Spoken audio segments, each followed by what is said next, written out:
القصيدة السياسية للشاعر عمار معصار، أداء أبو الزهراء الفقيه.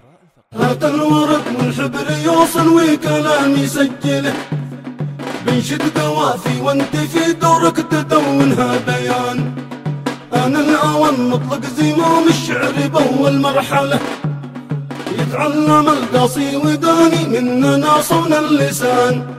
مكتوب عن الحاضر وما الماضي ملفا نكفله، لن نستفيد ولا يفيد كثر الكلام باطل مدان.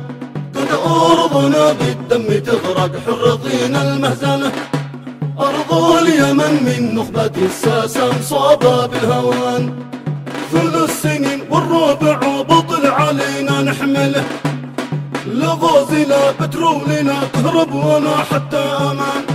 والسيد الحوثي ناولنا كلام وزمله، لا منا تقدم ولا منا تراجع حيث كان. من منكم حاكم ومن منكم يجاوب نسأله، بهدلتم شعب اليمن الله عليكم مستعان. من منكم حاكم يقول أنا بالوله، الشعب لليوم درى من منكم فز بالرهان. عثتم بنا أكثر فساد في كل ساعة بالبلة، كل ما نقول جاء الفرج اشعلتم النيران ثان. ماذا جنى شعب اليمن حتى تكون البهذلة، خطوه مع من يمتلك أمره وشانا من زمان. إن كون فيكم خير يا أهل الحمى والديولة، حن وقت تحديد المسير وللوطن كونوا ضمان. من قبل لا تأتي قوات الشر وأهل المقصلة، من بعد ما ينفع لا يالت ولا يشفع فلان.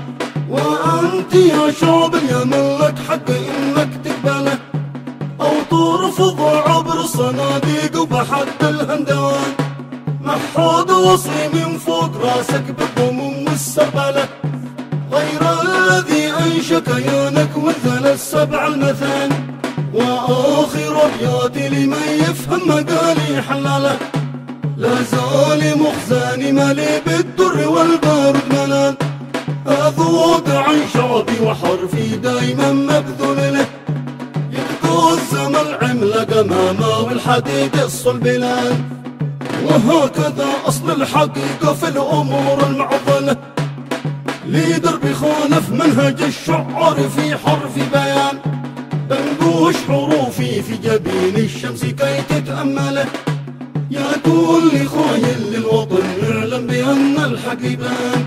لن يرحم التاريخ من أبرم كلامه وابطله، والعارب يلحق وراه مهما تمسكن واستكان. واسكو صلاتي بالختام لنبي مرسله، صلوا عليه يا مسلمين نبينا طه المصان. للتواصل 7120416118 أو 77 270 1217 صنعاء.